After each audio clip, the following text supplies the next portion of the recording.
Welcome to this IELTS Listening Practice Test, brought to you by Spinta, your partner in English exam success. This test simulates the real IELTS listening experience with authentic question types, timing, and difficulty levels you'll encounter on exam day.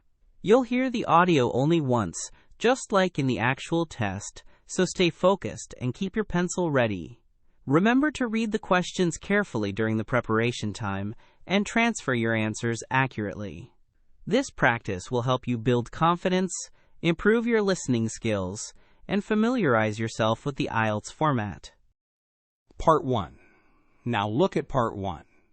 You will hear a man telephoning a community garden to book a place on a workshop. You will now have some time to look at the questions.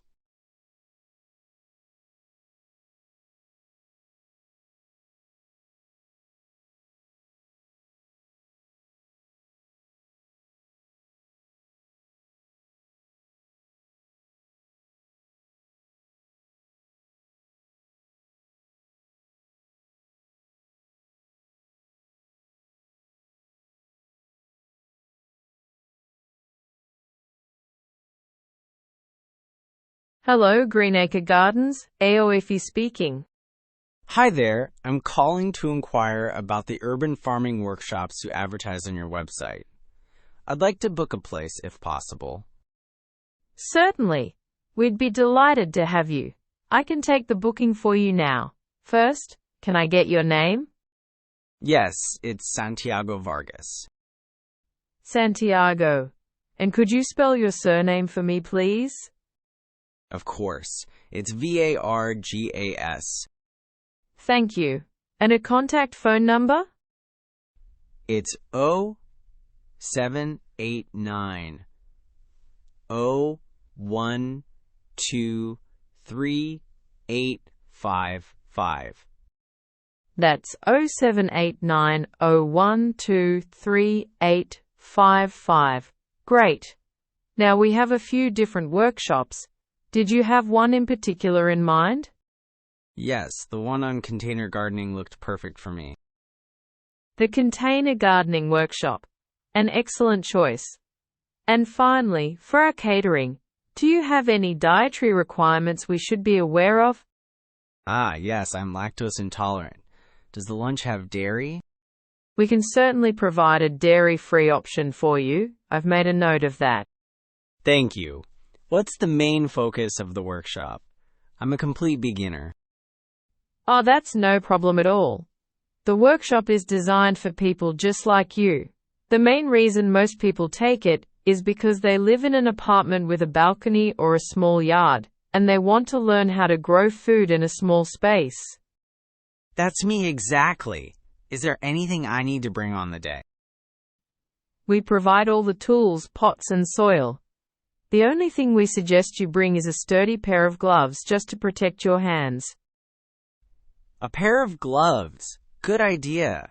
Okay, I'm ready to book. How do I get my confirmation? Once I take payment, I'll send you a confirmation letter and a full schedule for the day by email. Could I get your email address? Yes, it's s.vargas@email.com. Perfect. Now you mentioned the location. Yes, just to be sure. The address is 14 Orchard Lane, right? That's the main address for the gardens, yes.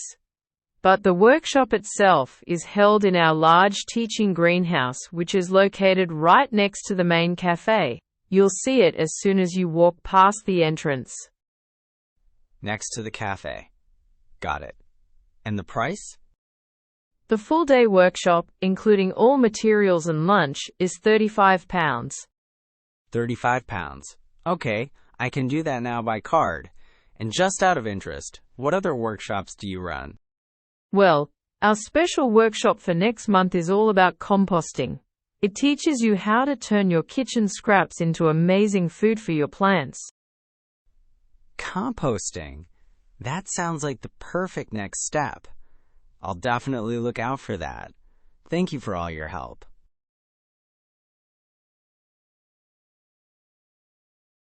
Part 2. Now look at Part 2. You will hear a university librarian giving a welcome talk to a group of new students. You will now have some time to look at the questions.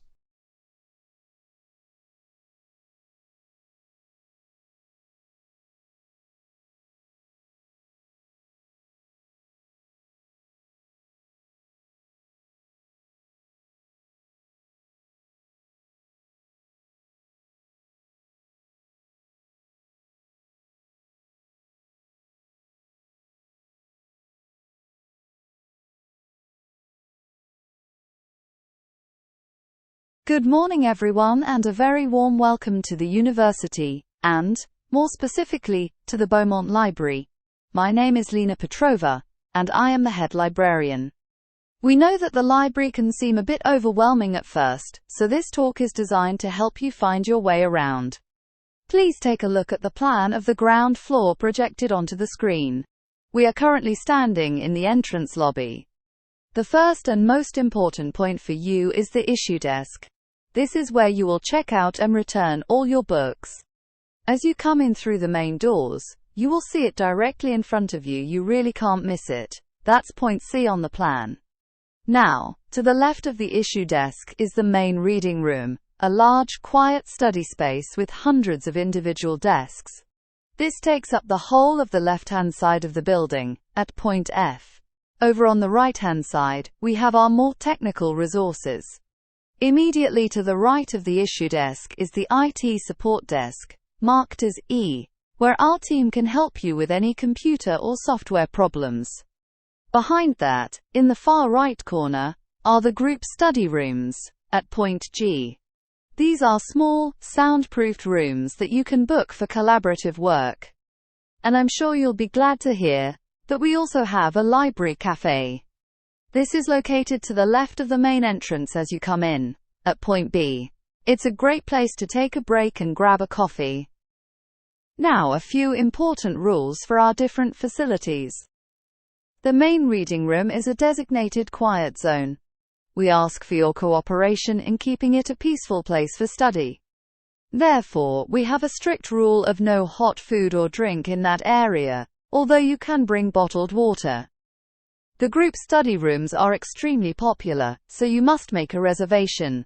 They must be booked online through the library website. You can't book them at the desk. Now, upstairs on the first floor, we have a 24-hour zone, which is accessible overnight. To get into this area after the main library has closed, you will need your student card for access, so please don't forget it. We also have a special collections archive on the second floor, which holds our rare books and manuscripts. Due to the fragile nature of these items, we have a rule that bags must be stored in lockers, provided before you enter the reading room. And finally, if you need a book that our library doesn't hold, you can use our interlibrary loans service. This is a fantastic resource, but you do need to fill out a form to request an item, which you must do online in advance. Please allow at least 2 weeks for the book to arrive. We hope you make the most of all these facilities.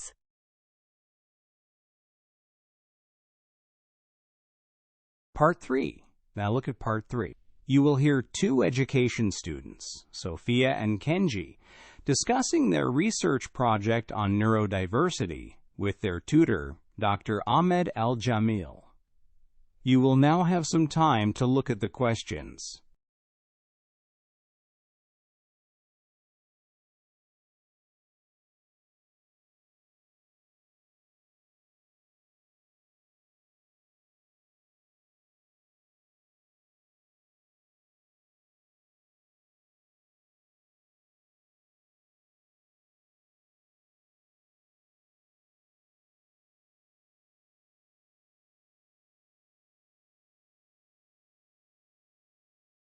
Come in.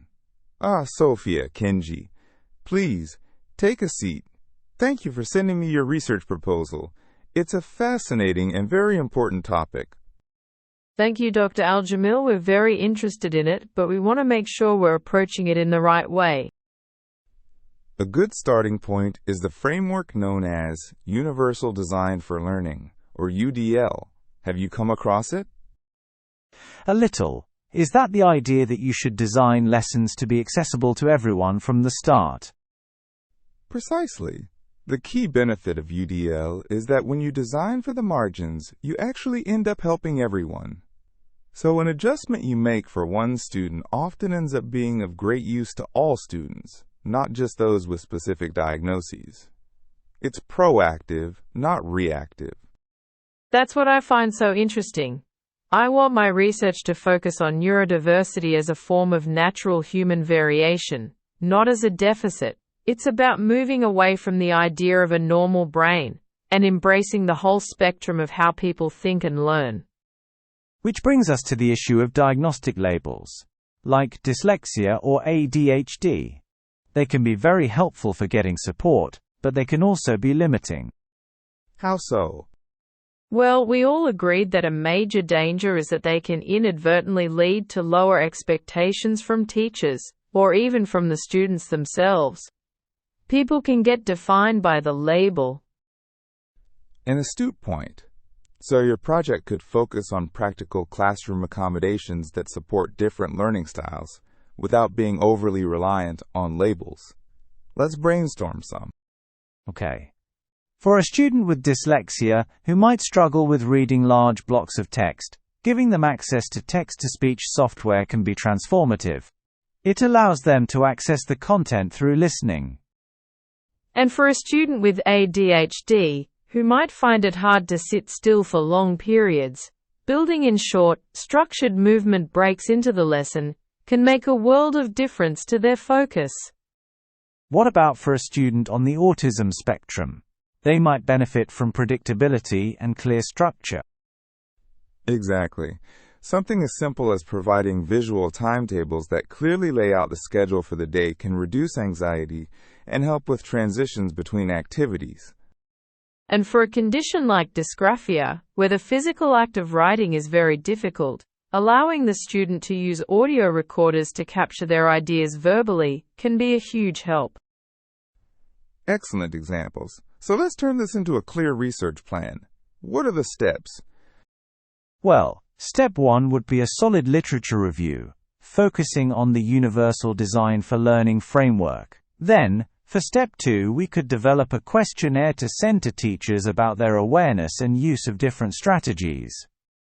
And to get more in-depth data, for step 3 we could interview a small number of educational psychologists to get their expert perspective on the challenges and successes.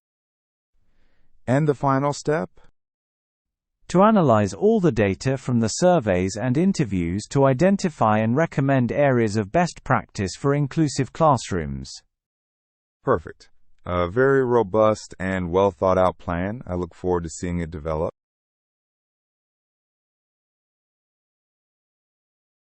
Part 4. Now look at Part 4. You will hear a university lecture on the topic of cognitive biases in behavioral economics. You will now have some time to look at the questions.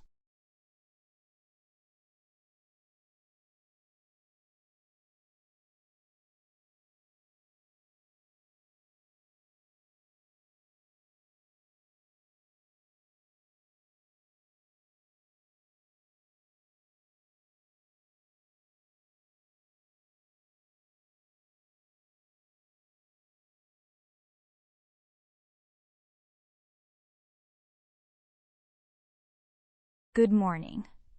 In our last lecture, we discussed the classical economic model of a perfectly logical human. Today, we're going to challenge that idea by exploring the concept of cognitive biases.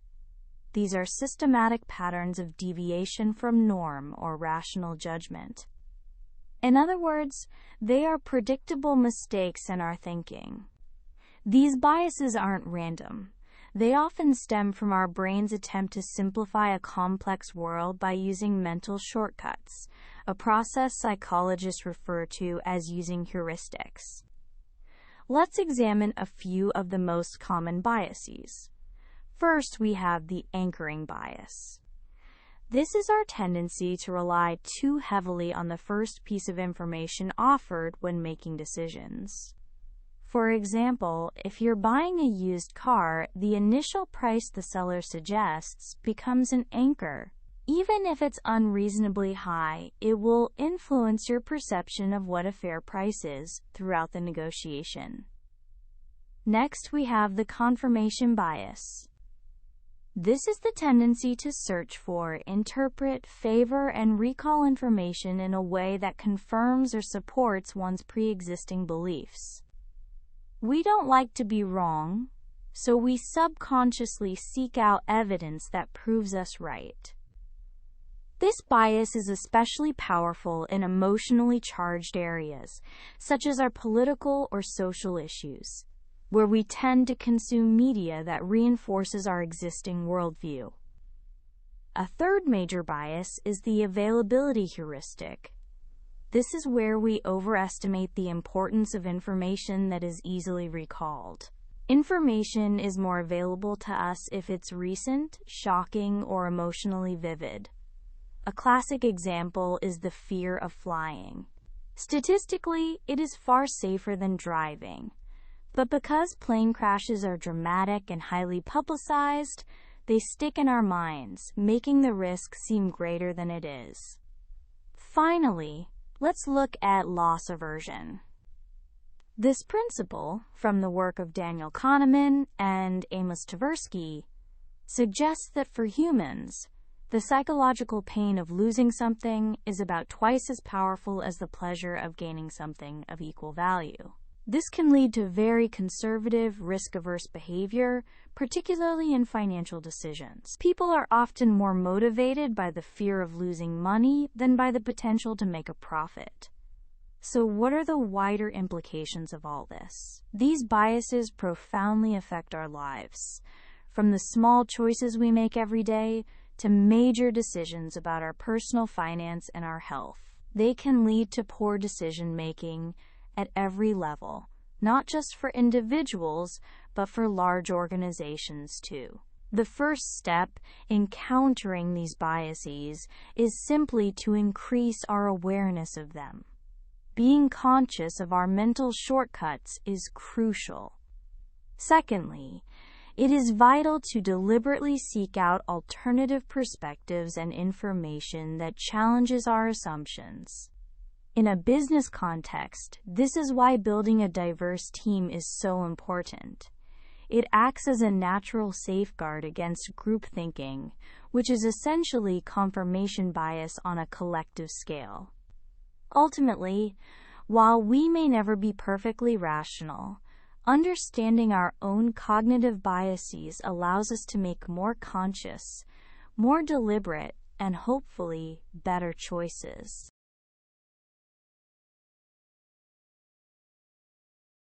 And pencils down. You've survived another IELTS listening marathon. If your brain feels like it just ran a mental obstacle course, congratulations. That means you're doing it right. Want to torture yourself with more tests? We mean enhance your skills? Head to Spinta.org. That's Spinta.org, where we've got reading, writing, speaking practice, and vocabulary games that are actually fun. Yes, fun and IELTS in the same sentence. We're rebels like that. Thanks for listening with Spinta. Now go treat yourself to something nice. You've earned it. Spinta. Push forward. Achieve more.